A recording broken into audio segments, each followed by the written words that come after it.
Konnichiwa. Howdy, y'all. I'm Leslie. I'm Laurie. Welcome to Sumo Kaboom, where we talk about all things sumo. Yeah, and today we are talking about What we kind of want to just talk about. We're just talking. We're just talking. There's a lot of things you can just talk about and kind of go down the rabbit hole. And Well, yeah, so we each went down our own rabbit holes today, inspired by listener questions and by the belly rubbing event that happened this week. And I spent way too many hours watching video clips from. I watched 2 hours and 18 minutes, the entire thing. And I'm going to bring you a breakdown, my thoughts beat by beat. That's right. I am going to bring you a breakdown of the dead body rule because it's one of those things that we have gotten a lot of questions about. And I thought, you know what? It's time to do a deep dive and find some more information about that rule. Right. But first, we have some stuff to share. That's right. We have some poetry, if you will. We always appreciate your poetry. This is from Little Miss Sumo. And it comes right after she heard the news about our new Ozeki promotion. Congrats today to Ozeki Kirishima.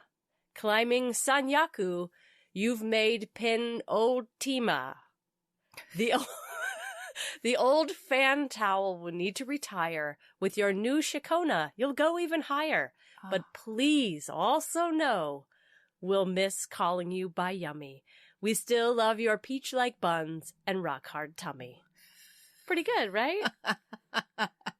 Although we really don't know. He was not at the belly rubbing event, so we don't know what his belly feels like. That's right. But we do know how the other 5 that were selected for the event.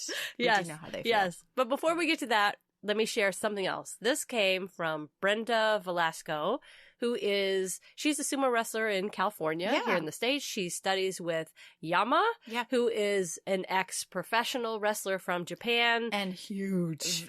Really large man who is still teaching sumo in California. He's training a lot of our American athletes and doing a really great job at it. And so she was listening to some of our older episodes, and she said, y'all did an episode where listeners asked you questions, and someone asked why the sumo mascots were birds. And I thought I would share with you something Yama told us during post-Keiko meal that may be related to this question. It is custom for Rikishi to eat a meal with chicken during the basho because birds are animals that stand on 2 legs instead of 4. Mm-hmm. It is said that eating poultry would bring luck to the wrestlers and keep them standing in the ring. You know, since being on 4 legs would be a loss. I have a feeling that's very much related to the feathery mascots. He also shared with us that a lot of the Rikishi yukatas and gyoji robe patterns feature dragonflies.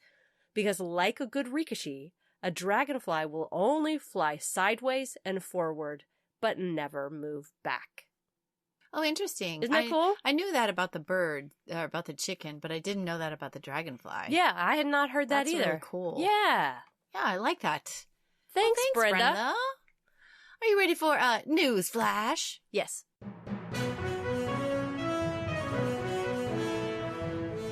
Well, Ozeki Kirishima went home, and we've still been seeing the flood of all the photos and pictures, and they, like a lot of them went home. I think Hokuseiho went home. A number of people went home to Mongolia. And I love seeing pictures of them with their families and everything. They honored Kiribayama or Kirishima with a traditional horse racing, and he was able to, I think, go and observe Nadam because Nadam, which is the Mongolian wrestling tournament that's a big to-do, happened on June 9th, the weekend he was home. So that's pretty cool. Nice. So he was sitting at this dais, all this Mongolian food and everybody else in their Mongolian, what they would normally wear in Mongolia. And it was just like really neat to see him amongst his people. Daisho was interviewed, and he is double downing on his attempt to become an Ozeki by doing many, many, many bouts. He is currently at 22 wins. He needs 33. He's 1 ahead of Wakamoto Haru and Hoshoryu, who's sitting at 21 wins. So I know that everyone keeps talking about going into this next tournament. Whatever our Ozekis are gunning for, it's going to be a little crazy because we're going to have a new Ozeki who's going to want to have a good appearance. We have he's not Karamon anymore, but Takakeisho, who's been injured forever and barely eking by. And then we've got 3 others, Daisho, Wakamotoharu, and Hoshoryu, who are for sure going to be aiming for double-digit wins. And they've got to get 11 or 12. Yeah, that's hard to do. And then that's really hard. Then you've got Terunofuji, who's going to be dominating again. Mm-hmm. It's going to be nuts, y'all. I know some hearts are going to be breaking, but there also could be just amazing Hollywood stories. Just to give you an update on, all of that. Terunofuji finally got married to he had the ceremony. Yeah, he's been married, but he has a child. And he had an event where over 800 people attended the event, which featured like famous R&B or rap artists and like who's list of Japanese Olympic athletes and other famous athletes. It was really crazy. 800 people. And there was this cake that was this ice sculpture. I actually don't know where the cake was in the thing. It was like 12 feet tall. It was huge. It was enormous, but it was an ice sculpture. But again, they were cutting it. And I was like, again, I do not see where the cake is in this thing. But it was so extravagant. And there were flowers everywhere. I mean, this was a huge event. I was like, who pays for this? This is nuts. Maybe the father of the bride takes care of it over there, too. Perhaps. I don't know. But this would be an insane. Yes, I have a feeling it's more sponsors. I would think so too. 800 people. Yeah. Do you think that's in the contract somewhere where they say if you're going to support Terunofuji, you're also going to support the wedding events? I think what happens is that these sponsors, if you're going to be a sponsor, you're head of a big corporate thing where you've got more money than you know what to do with. It establishes yourself as a bigwig by doing things like this. And from what I understand about some of these sponsors, there's the supporter club and that kind of stuff. And some of these big time sponsors is like, you're not a big CEO if you're not a patron of somebody in the sporting world, like a sumo wrestler. So I have a feeling there's probably a ton of wealth that they can call up when they need to, especially for Yokozuna. Yeah, that's my 2 cents. I don't know though. Shall we jump to the belly touching event? Yes.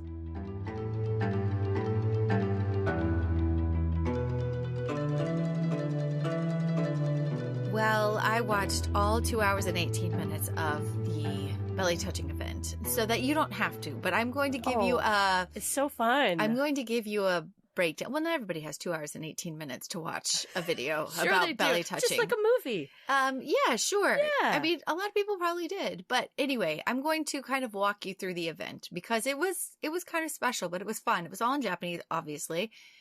And it happened at, I believe, a mall because it was held under the shadow of a Van Cleef and Arpels sign. So, and the step and repeat, if anybody doesn't know what the word step and repeat means, that's the banner kind of behind anybody who's taking a picture, and it has their icons and, all of their symbolism for whatever. This was called the Sumal. So it was SU capital MALL. So it happened at a mall. At a Sumal. Sumal. Yeah. Event. Now what this was it was labeled the belly touching event, but it also contained a singing competition and a compliment giving competition. Oh, is that what that was? Yes. A compliment giving. They had to give each other compliments. I love this. I think we should all be a part of a compliment giving competition. Right? What I took away from this and why I watched 2 hours and 18 minutes of it in Japanese was that it was really like a good solid 2 hours of kind of watching 5 different wrestlers that we know on the dojo, but to see them socially, we see them in small clips, but to see them interact with each other, interact with the crowd, all of their insecurities, because you could tell this event for all of them was like, what the hell did I get myself into? Even Shodai said, like, I signed up for the event and then they told me about the singing competition. So they clearly were somewhat hoodwinked into it. But it was delightful in many ways, and they were kind of good sports about it. They did seem to be. What I took away from it was honestly knowing the wrestlers' personalities more than anything. So there were two hosts, a comedian who, in my opinion, never seems like a real comedian. He just seems loud and like energetic. And then a beautiful... Isn't that what comedians really are? Loud and energetic. They have to say something witty. This guy was just like MC of the show and like didn't have any solid jokes. And he didn't really like lead them into too many great jokes, but he did get them to banter, which I think is the hard part. Is like, these guys, we've heard them be interviewed a million times and they're like, I just go out there and do my brand of sumo. So it's pretty hard to get personality out of that guy. So this guy did a good job. And then there's a beautiful co-host, and she's the one who has the script, who's really, you know, telling the audience everything that's happening. And he's just running around yucking it up and hyping up the crowd and him. So they go on for about 20 minutes explaining everything that's going to happen. And they introduce each one of these wrestlers as they step out. Now, they all come out and none of them know how to use a microphone, but they're obsessed with turning it on and off. So I don't know if backstage somebody was like, here's a microphone, but we're saving on battery power. Just make sure you turn it off when you're not using it. And they were following rules. I'm sure they were. I'm sure that's exactly what it was. But they kept like holding it and then all of them checking on or off, like obsessively. And I was like, why are they just hold the microphone? And some of them weren't as good with holding a microphone as others. Hirada Umi, terrible on a microphone. Meaning it was too far away? Yeah, he just was like, what is this thing? I've never spoken into it. And he didn't have it on a stand. He had it in his hand. It was like he just didn't know. Ura was not good either. But you know who the total pro was? Ichi Yamamoto. He is a pro at public speaking. He's I was great. Like, I feel like we've got a real firecracker here. And I can see where his future is going to go, whether it's sumo or not. He is so congenial and so open and friendly. Well, remember, he's the one that has worked for the government before and has done some public speaking. Yes. Like, and you can tell. You can totally tell. He was like, I got this. Yeah. And he was easy and fun. Shodai was typically Shodai. He comes out and he runs and he has the head bobble. You know, he does that really short shuffled run. He did that on and off the stage. And at one point, he left the stage and missed the compliment giving. He did? He just was like, I gotta go. And the hosts were like, oh, okay, where are you going, Shodai? And he just ran off stage. And I was like, maybe he had to go to the bathroom. But he did that short, like, shuffle off stage. He's like, I just gotta go. He came back for the end. But he just was like, I think this guy's a live wire. Anyway, and then there's the statesman, who is Sadano Umi. And Sadano Umi also surprised me. And they all kind of defer to him. And they all kind of like... Because he's older? Because he's older. He's the real veteran. He mentioned it a number of times. But even seeing them come out to the stage, he comes out. He's clearly been in the game longer. He has this kind of big personality, a booming voice. And yeah, he's not cracking a lot of jokes, but he is the sumo guy. He speaks in a commanding way. He's intelligent. He's the wisdom up there. He is, but they all kind of defer to him, and when they walk around him, they kind of bow or whatever. And I was like, that's nice. really interesting, because you don't think Shodai did a little bit of that, but the younger guys for sure did. Hirada Umi, Ura, and Ichi Yamamoto all kind of defer to him, but Ura was also really shy with the microphone. You see his face kind of light up, and it's very like he uses his face a lot, but as far as speaking, he's not quite as comfortable as you think he would be.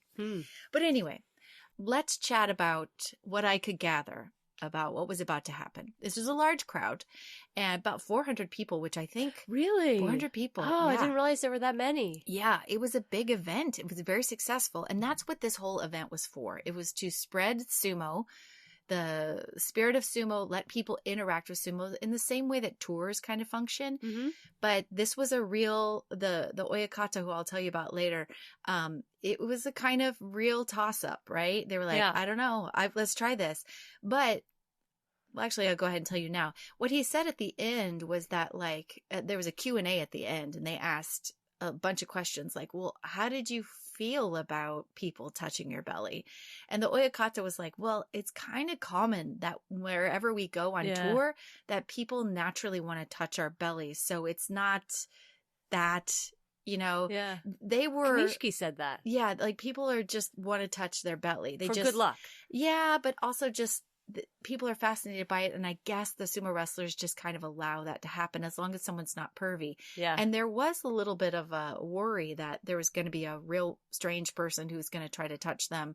But everybody, all 400 people, they were so polite. They were so polite and they would kind of put their hand on the belly and bow and move on. They were always very respectful.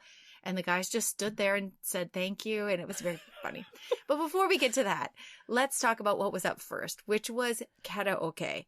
Again, Shodai was like, I signed up for this. They told me afterwards that there would be a competition. He was quite brave. He really was. And he had to go first. Oh my God. He must have been so, well, that's why he was running to the bathroom. He did that after. He did that after. It was very... Because if you're not a singer and they ask you to do that, that's terrifying. I know. But they're like, I said I would do it, so here I am. Oh my God. Can you imagine? He's like, it's not enough that I'm out here in my underwear all the time. Now I've got to sing for people. So anyway, the crowd though is excited. Yeah. Like the hosts have gotten this crowd of 400 pumped up. They're excited. And the guys kind of cut jokes about like, Shodai was like, I'm having fun. This seems good. Just please don't have your expectations too high. It makes me love him even more. You know, in their intros, they come out and they all had little intros, they would give a little highlight of who they are. And you could tell, like, Shodai, the first thing he mentioned was, like, falling out of Ozeki. So, like, everywhere he goes, he kind of has to apologize for his rank. And that kind of breaks my heart. Yeah. But he still was, like, having fun and, like, joking and just, like, what am I doing? But, okay, let's do this. So he seemed to be in pretty good spirits considering this is all foreign to him, you know? But his song was from what I guess, this is what the chorus sounded like. Every day, every night. I think it was called Stand By Me, but I didn't hear that word. Yeah, maybe but there was some English in there. There was every day, every night. And he cleared his throat nervously and shuffled side to side nonstop. The other wrestlers though were like pumping him up. They were like, you can do this, you can do this. And he had a higher voice than I would have thought. And he had some high passages and he belted them out with gusto. Yes, he did. But let's listen a little bit. 今お前をこの腕に抱きたくて切ないよ会いたい時がどれほど辛いかと問いかけてた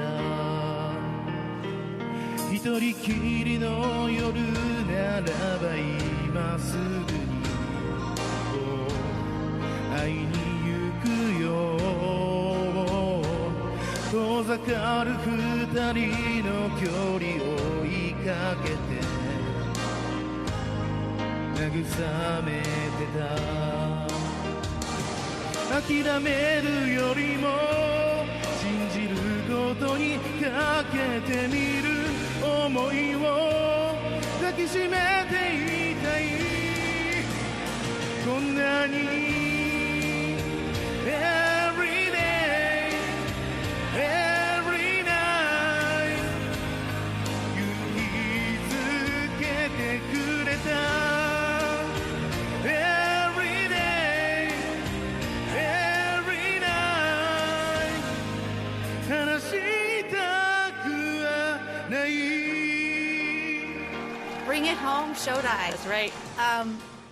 If I was to critique this, he was a bit pitchy, but still. But he had gusto. Yeah, he sang some really high passages, and I'm like, you know, he kind of cracked in the bridge, but he came back strong. Yes, he did. With a smile on his face the whole time. Yes. And the thing is, he did. He like committed to the high notes as one has to commit to sumo. There is no half-assing it. That's if right. You've got to go for it, even if you don't have what it takes, you have to do it. Yeah. Because how are you ever going to get there? Yeah. And he attacked the song in the same way that he attacks in the dojo. I will say that we're not a Simon Cowell. No. Like we're gonna love everything this man does. Of course. But if I had to critique, I'd be like, He's a little pitchy. But you know what? He's not the only one who was pitchy. And he was laughing and he commented afterwards that he was very relieved that it was over. It was a lovely, passionate ballad. I was like, oh, that's what his singing voice is. And I am hooked at this point. I mean, I've been hooked for the last 15 minutes, but hearing Shodai sing, all of them sing, is just the exact content that I need and want from the JSA. Yes. Agreed. I don't even care to see sumo when I go over there. I only care to be in a karaoke room with sumo wrestlers singing duets with them. That's all I really care about. Well, and now I know that okay, if I sang with Shodai, he's going to pull a little flat. And that's okay. Yeah. That's okay. Yeah. See, I'd like to do the push the wrestler over game. I would like to sing with them as well. That would be awesome. But a game of Old Maid and try to push him over, that sounds fabulous too. Yeah, that sounds good too. Yeah. And Shodai had it tough because all the other guys only sang the very first verse and chorus. For him, well, not all of them. They didn't cut him off. So he had to keep going, and he sang verse, chorus, bridge, and chorus. He sang he sang the full song. And I don't think he had expected it, but it was a 4.5 minute song. 4.5 minutes. Yeah, they like their long songs over there. Well, and this was a passionate love ballad. And I have to say... Oh, that's so frightening. It's frightening, but it's a theme. Because who was up next was Hirada Umi. Oh, what was his voice like? Because I didn't... Oh, my goodness. I did not hear him sing. He has a beautiful voice. They all know it, too. They're like, what? He's so shy and he's so quiet. He's awkward with the microphone. And when he sang, it was easy. You know when you see people sing and they're like, this is easy?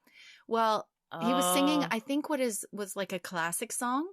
And you know who's going to love this? Ooh. Carol, if you're out there, Hirada Umi is her man. Well, we've got a lot of Hirada Umi fans. When he's in the dojo, he looks mean, right?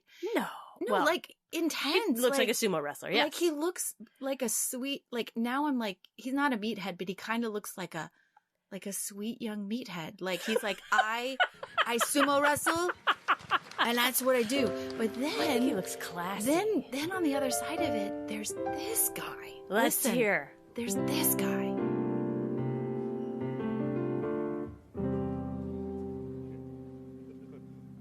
夢のような人だから夢のように消えるのですその定めを知りながらめくられてきた季節のページ落ちては溶ける粉雪みたい止まらない想い愛さなくていいから遠くで見守ってて強がってるんだよでもつながってたいんだよあなたがまだ好きだから I mean, if that is the sexiest thing ever, I don't know what is. He chose the right song for his personality type. He's passionate. It's a love ballad. I think the lyrics are like, I should have laughed more. Tell me I'm stupid. Tell me not to care. Because I still love you. I should have cried more. I feel like this song, in his heart, he's young, but he's experienced love in some way. Maybe it's that he gets down to business. He loves just as passionately as he sumo wrestlers. He started out really in the very beginning as a pianissimo. Yeah. It's kind of soft and quiet and it's a piano ballad and he matches tone with it. Yep. He's just whispering right into my ears. I know, right? Yeah. And it was just his eyes. Effortless. His eyes darted around and he shuffled, but like he was nervous, but he's got the goods. He really does. He has a lovely baritone voice. Yes, Hira de Umi, you have the goods, according to the Sumo Kaboom ladies. Yes. And I felt like somewhere in his heart he has love for somebody. It just seemed like it's for true. a shy young man. Yeah, there's some truth there. There's some truth there. Yeah. Wow. Oh, I love it. Hira de Umi. Now I know. Now we know, right? right? I had no idea that he could sing like that. Right? This is really half the fun of sumo, is realizing that these athletes can sing. Like, remember when we first got to listen to Terunofuji sing that song, and it was like, oh, what? You mean this song? I love you 今だけは悲しい歌聞きたくないよ I love you 逃れたどり着いたこの部屋 Yes, this song. Oh, like, it's electrifying to realize that they can sing like that, isn't it? It is. It is. Well, next up was... Okay, I might need to, like, pull myself together. Okay. All right, next up was Ura. Am I ready for this? Is this going to be cuteness overload? Well, this was an interesting choice. It's called, I think, Sayonara. I think that's the name of the song. It's apparently, from what I could gather, seemed like an old classic wartime song. A war song? No, it was a war, but he said something about my comrades. It could be Google translation, but it doesn't seem romantic.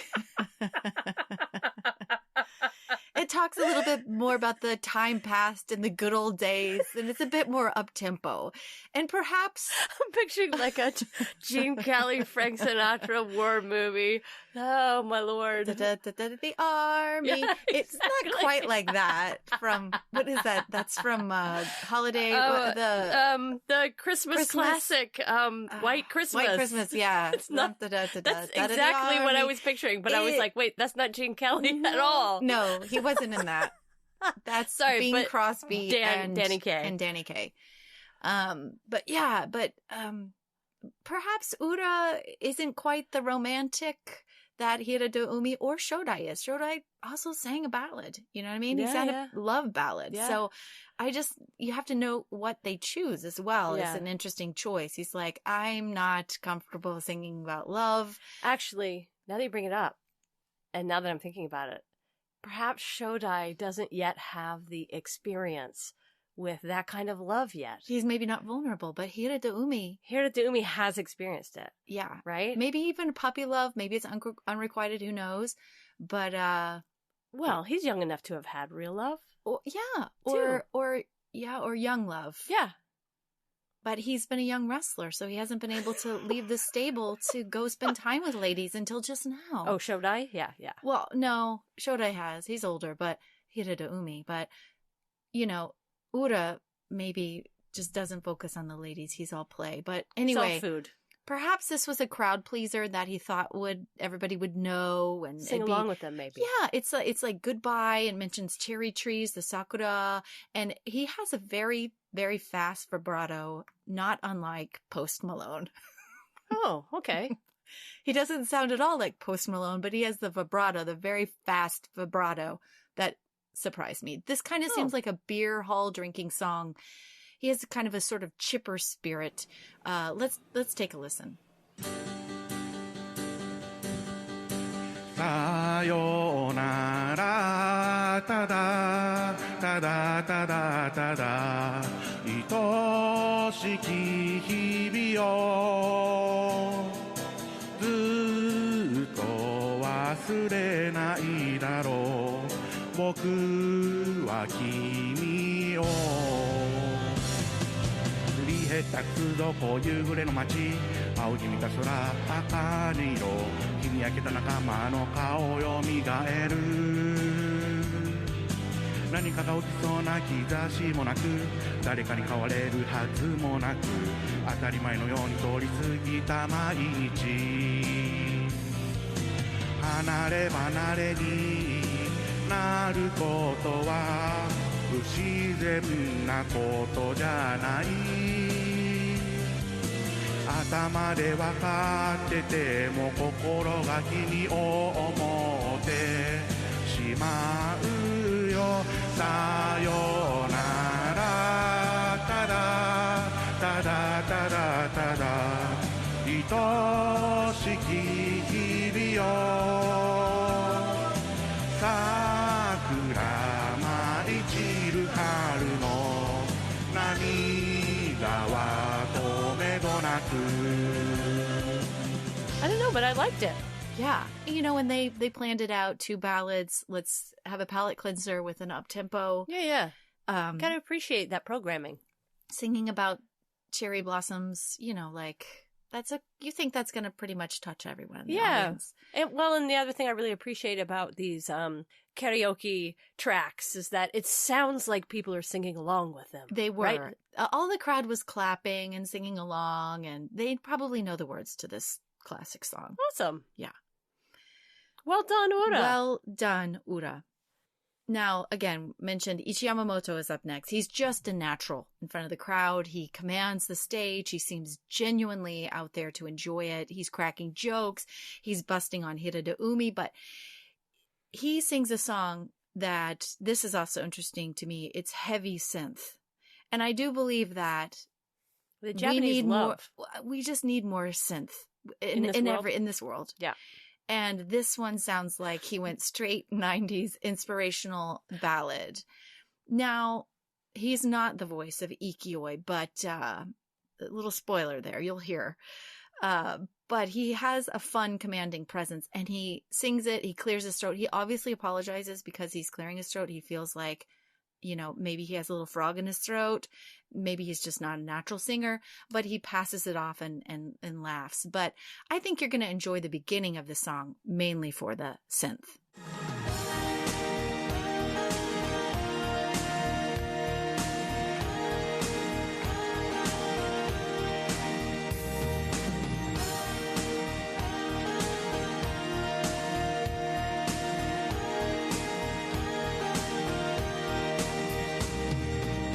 まるで別人のプロポーションああ水際のエンジェル君は初めて僕の目に見せたその素肌そのセクシー超高層ビル走るハイウェイああ銀色のプールざわめく街を切るように君は飛び魚になった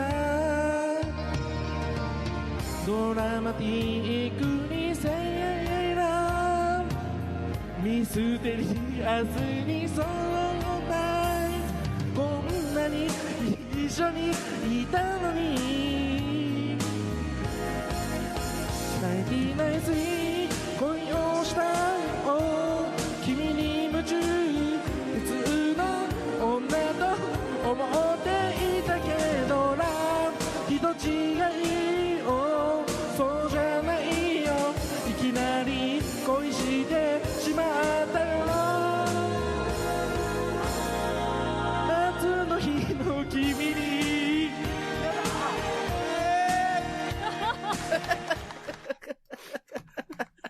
It's because he's laughing through the whole thing.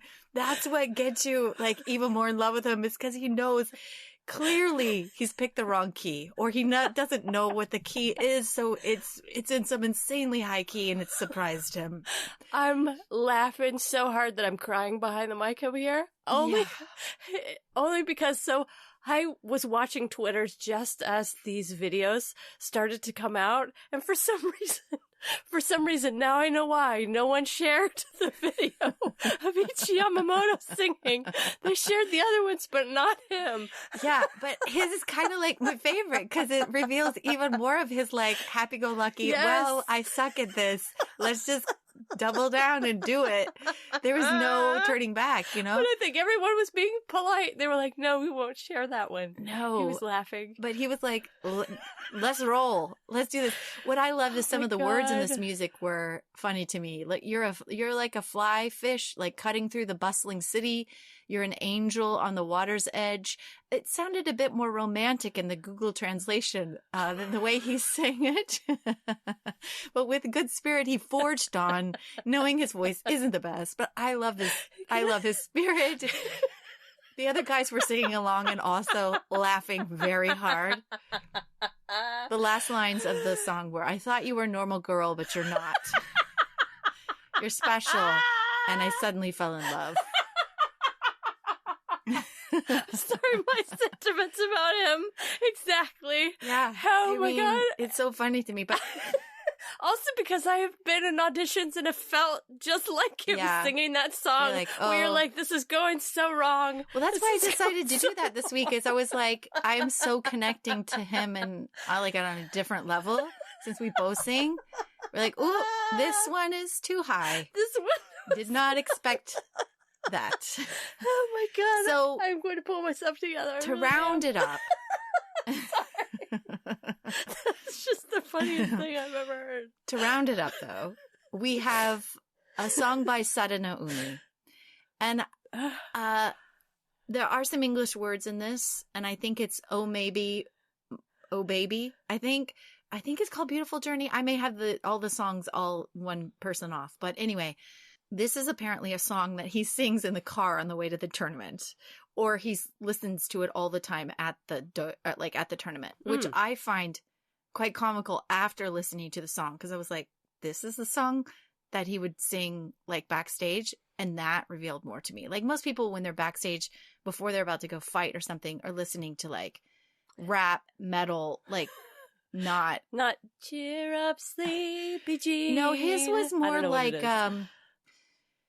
this was more of like a love song. Okay. He says he's loved it since he was a small child. So he also went old school, song choice that everybody would know. Now so this could be a song from the 80s or 90s. Exactly. Okay. Well, he wasn't, he's probably like 35. So that was probably 80s, so 90s. Could be, yeah. It has a piano ballad intro.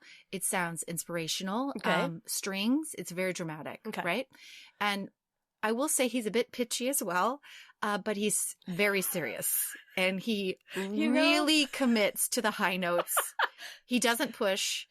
He's quite at ease as he floats up to the high notes. Okay. And also, oddly enough, the song mentions the USA and Europe. So I don't know what the song is really all about, though. But he says in the song, "Who will open the door of miracles? Just smile one more time. Will you notice?" So I think it's, I don't know, maybe, I have no idea.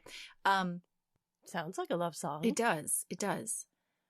One thing I noticed when he was singing it is that the lyrics were down below. He knew they were there and he read them, but he really did not need them. Yeah, he didn't need them at all. He knew this song.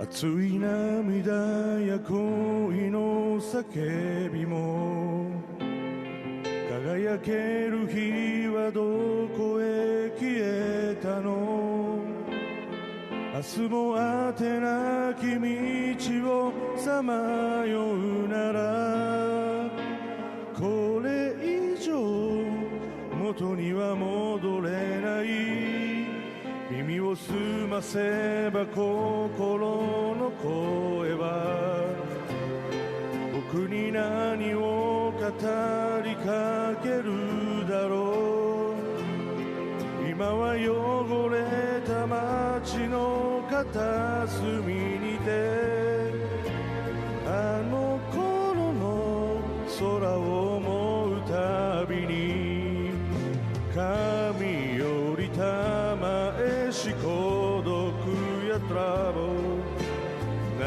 きたい時は泣きなよこれが定めでしょうか諦めようか季節は巡る魔法のように Oh baby no maybe 愛なくて情もない嘆くような free 世の中のせいにするだけ Oh baby oh maybe 愛なくて楽はない幸せの feeling 抱きしめてはもらい So that's, he actually kept going. Yeah. Because everyone was about to clap, but then they missed it, and he was like, no one stopped me? Okay, I will go on. And he also sang 4 minutes. So, yeah, I think maybe Oh Baby or whatever. I'd love to hear them sing Maybe Oh Baby or whatever he's saying. I was like, yeah, he got better on the chorus. He definitely felt out that chorus. He had real beautiful control going from his chest to his head voice. Yeah. I thought he floated right up there. Yeah. You could tell this is a favorite song of his. He's been singing it for ages. Yeah. I thought it was full of emotion. Yeah. Now I'm starting to wonder if in sumo school they have a singing class. You know? Well, they have to learn the folk songs. So they definitely... Yeah, so they do. They spend a lot of time singing. That's very much expected of them. Plus, I think Japanese people love karaoke. So they do that. So after that, all wrapped up, I think everybody was loving that. There was the Shodai decided to leave the competition, shuffled off stage, and then it left 4 of them to do a very awkward compliment contest. And Sarada Umi had to compliment Hirada Umi, and then Hirada Umi, in a very shy way, had to compliment Sarada Umi. And in a nutshell, Ura also had to compliment Ichi Yamamoto, and Ura won that one. Hirada Umi won the one before, and then they had to compliment each other. They weren't naturally that great with complimenting each other. They said some nice things. Ichi Yamamoto was off the cuff and quite comfortable. They said something nice, but you could tell that this was not a typical thing, that they were like, you are very good to your siblings. That's what Sadanumi said too. I can tell you care about your family. It's probably not the way they spend their practice every day. No. And I don't think compliments come easy in that way. Like you might hear your master say once in 20 years that you met their expectations, but that's about it. Yeah. So it seemed very foreign to them. After that, the crowd got gift bags, and there were, of all the 400 people, everyone had a black flag in there that had kanji on it that I'm sure said sumo or bust. I don't know. And then there were 20 white flags. If you got a white flag in your bag, you got to go up and take a picture in the middle of the 5 wrestlers. So then they took time out, and all those people with their white flags made their way up to the stage to get a picture in between all of them. Yeah, that's pretty cool. Then after that comes the belly touching event.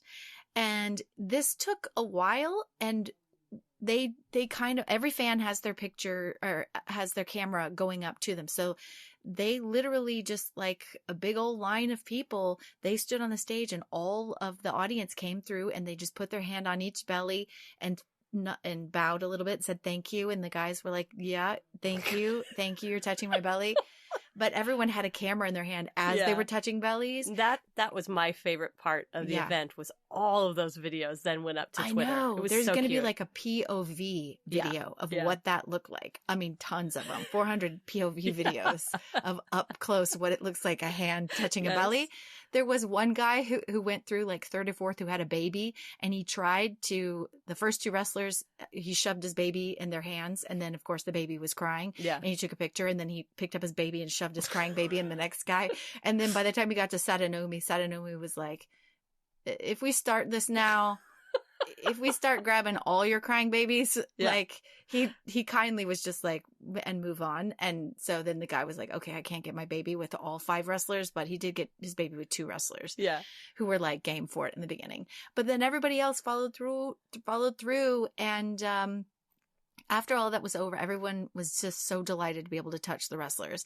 The Miho Gaseki, I think that's his name, Oyakata, they all did a Q&A. And a lot of that, again, was like, what did it feel like? And all of them were like, yeah, it was kind of,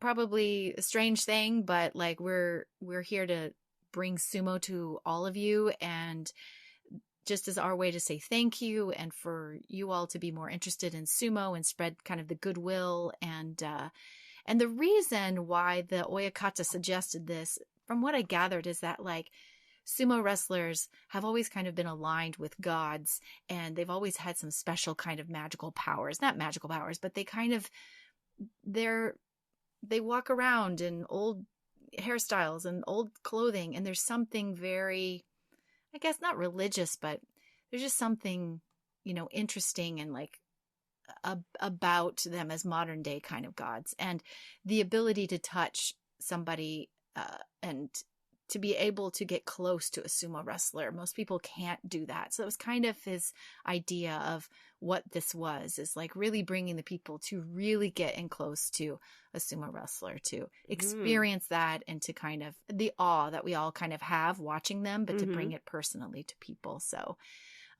anyway, so that is that. But side note, I did hear another video that came through the Twitter feed that was Ochiai or Hakuoho singing a song. And let me tell you, that is our next Ikioi. He is, he had a beautiful voice. Was like, what? And so hopefully we'll be able to bring you more Hakuoho in the future singing, because he has got a great voice like Hiradoumi does. So that's that. Shall we jump to the dead body rule? Or now I'm wondering, should we just leave that till next week? I guess we could. Let's just wait on the dead body rule until next week. That's right. Yeah, so I've got it ready to go for next week, and we'll just like sit here and enjoy the karaoke and what we learned about these wrestlers this week through the belly rubs. So hold on, next week I will tell you more about what I learned about the dead body rule. Till then, I'm Leslie. I'm Laurie. Bye. Bye.